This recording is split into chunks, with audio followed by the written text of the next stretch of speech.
shows heavily armed enemy forces fortified in the stadium. One of our investigate and locate the missing team. Chapter 34. The Shattering of One Voice. The Hall of Masks had never been so full. Every warden who could still bear the orchard song had been summoned. The air reeked of candle soot and cold iron, but under it all lingered the scent of green. Faint, impossible, unmistakable. At the center stood the soul fruit tree, now heavy with light. Not silver, not black, a spectrum. Colors the Bone Wardens had no names for. Warden Helson raised his staff. We have gathered because the orchard has changed. Its nature is no longer bound to silence. This threatens everything we have kept.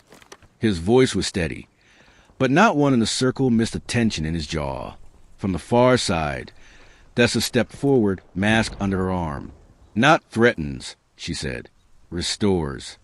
A ripple moved through the room. Shock, disapproval, curiosity. Helson's tone sharpened. The orchard was planted to contain what could not be destroyed, if it grows beyond its borders. It already has, Thessa cut in. You've seen the reports. Gold leaves in the fun, roots in the ridge, and not the God's voice. No hunger, no corruption. The names it carries are ours. Our dead. That is not for us to decide, Helson said. Thessa took a step closer. Then who, Warden? The God? The boy? You'd rather see it cut down than let the world heal. A younger warden spoke up, voice trembling. If the orchard no longer belongs to Velet, then perhaps it belongs to no one. Perhaps it belongs to itself. Another, older, snarled. And what happens when it decides to remember something that should be forgotten? Do you want to watch Velet walk free because you were afraid to prune a branch?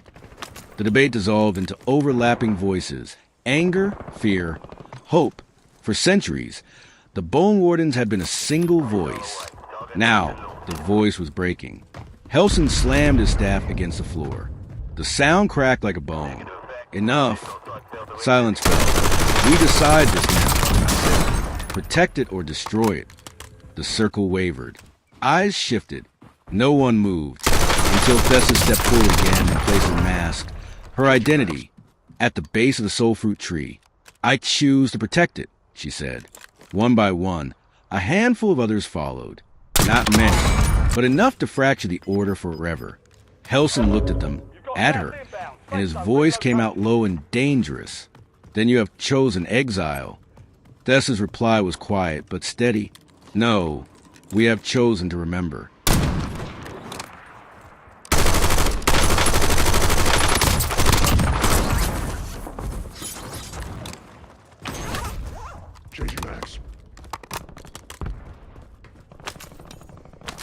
Chapter 35, Masks in the Dust. They left the citadel under moonlight, their masks hanging from cords at their belts instead of covering their faces. Thessa led the way, her stride measured, her eyes fixed on the eastern horizon. Behind her came 7 others, too few to be called a faction, too many to pass unnoticed. The wind carried the faint hum of the orchard, even here. Each of them had grown up with that sound, but now it was different. Warmer, less like a warning, more like an invitation. Still, they walked in silence until the citadel's black silhouette was a shadow among shadows. Only then did one of the younger exiles speak. Why him? The boy asked. Why chase this farmhand with sword? Thessa didn't stop. Because the orchard is listening to him. And if it's listening, the world will too. But what if he's wrong? Then we'll see him for what he is, she said. And if he's right, we'll see what we are.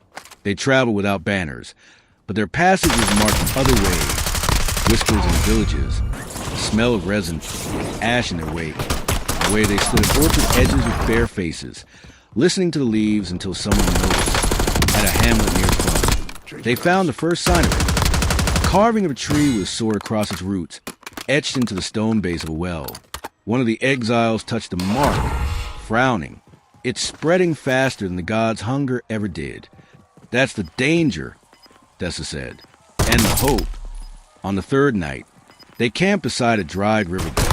The youngest warden, barely more than a novice when exile was declared, spoke again, his voice low. Do we protect him or judge him? Thessa looked into the flames. We listen. If his truth matches the orchard, we stand with him. If it doesn't, she let the thought trail off. No one asked what would happen then. Somewhere far ahead, Kale and Lyra were walking roads they didn't know were being cleared for them. And behind the exile in the heart of the Citadel, Helson sharpened a blade that had not been drawn in 100 years. Because if the orchard had chosen champion, he meant to see whether the choice was a blessing or a mistake worth killing. Chapter 36, The Road Between. They took the long road east, where the orchard's roots only just began to appear in the ditches. It was the kind of country where you could walk all day and see nothing but dry grass, wind-scoured stones, and occasional hawk tracing circles overhead. The silence made Kale uneasy, not because he feared attack, because lately he'd begun to expect an audience. "You're jumpy," Lyra said, breaking the long stretch of quiet. "Not jumpy," Kale replied. "Just watch." She scanned the ridges. "Watched by what?" He shook his head. "Don't know. Doesn't feel like danger. Not yet." That night, they stopped at a roadside tavern, a sagging structure with a roof that groaned in the wind. The innkeep served them stew without asking names. But when Kale reached for his bowl, he saw the man's sleeve ride up. There, burned faintly into the skin, was a Trian sword mark.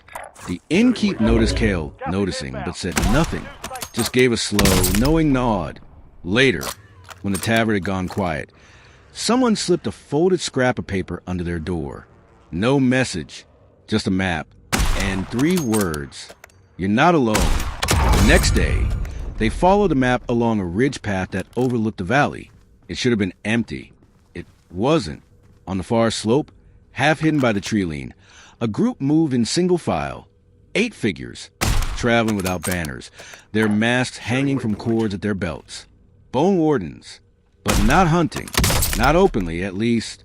Lyra caught Kale's eye. That trouble? He studied them. They made no move to approach, no sign of hostility, just shadowed shapes, always keeping the same distance. "Not yet," he said. What neither of them saw was the second group, 2 days behind, following a different road altogether. This one was hunting, and at its head rode a man in dark robes, his mask uncracked, his staff tipped with bone. Helson.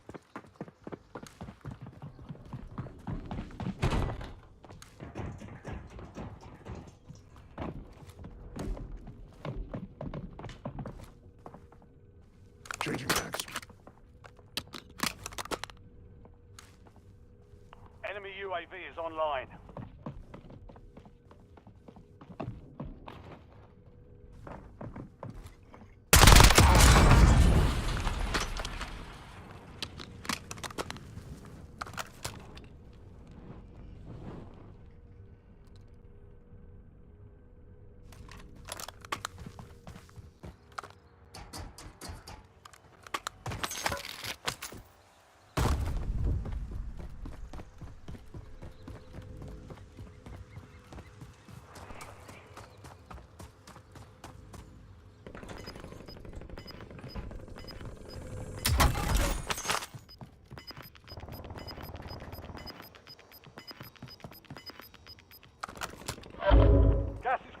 Chapter 37, When Masks Are Set Aside.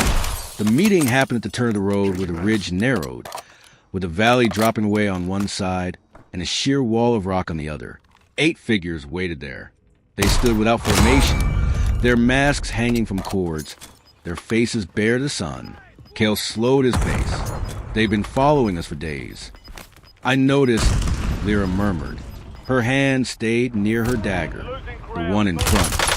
Tall, weathered, with hair the color of storm clouds, stepped forward. "I am Thessa," she said. "Warden once. No longer. Exile?" Kale asked. "A choice," she replied. The others shifted behind her. Their eyes were hard, not hostile, more like they were weighing something unseen. "We came to see," Thessa continued, "whether the orchard chose wisely." Kale glanced at Lyra. "And if it didn't?" Thessa didn't blink. "Then we returned to our silence." Lyra scoffed. "And by silence you mean killing us." One of the younger exiles bristled. But Dessa silenced him with a look. "No," she said. "We will not kill the sword bearer unless the orchard itself asks of us." Kale took a step forward. "You're here because you're losing control of the story. The orchard's changing. You don't know if it's for better or worse. So you came to test me." "Yes," Dessa said simply. "And how exactly do you plan to do that?" She smiled faintly. "By walking beside you, by listening, by deciding only when the truth was clear." The wind shifted, carrying the faint hum of distant trees.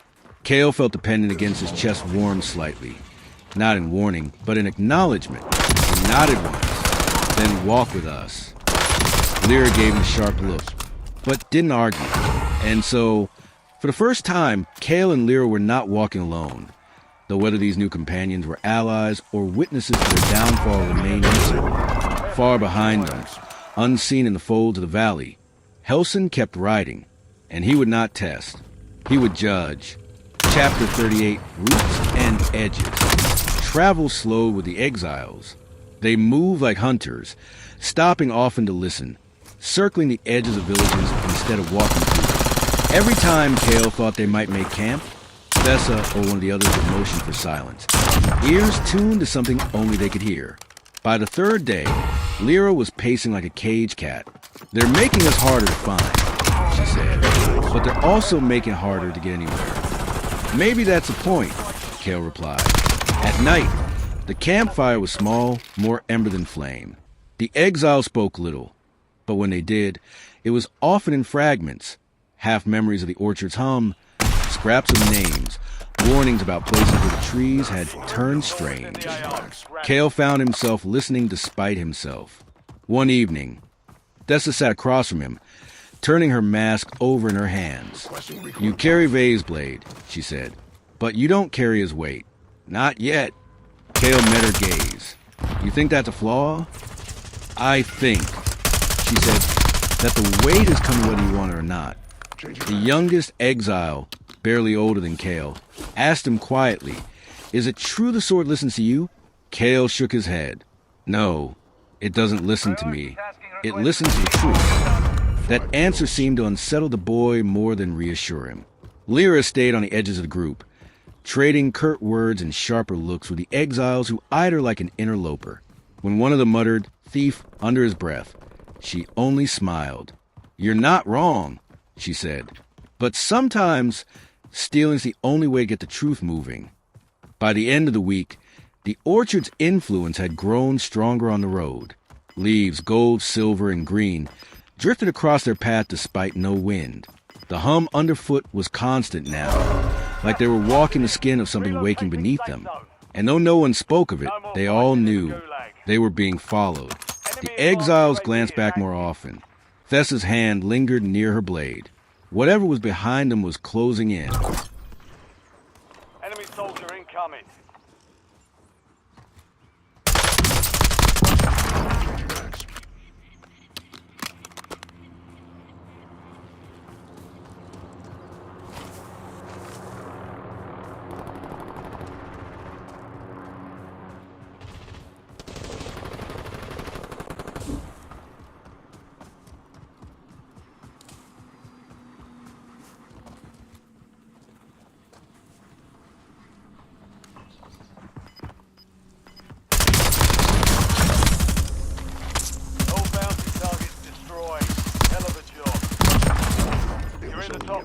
Don't let up now. You're losing ground. Moving. I'm good. Changing mags.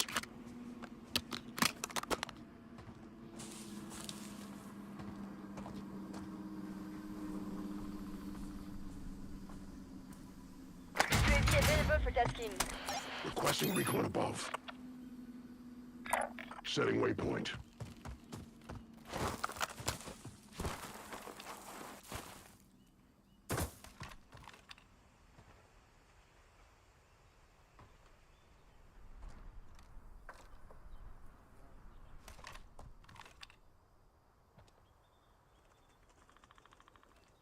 TACOM, we're flying on fumes. UAV returning to tank.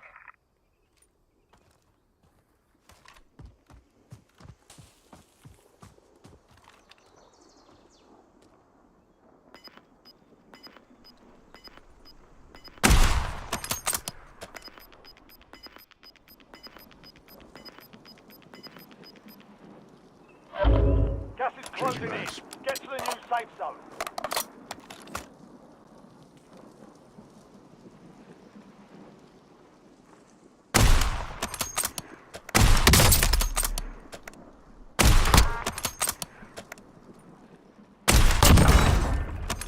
Mission accomplished. All targets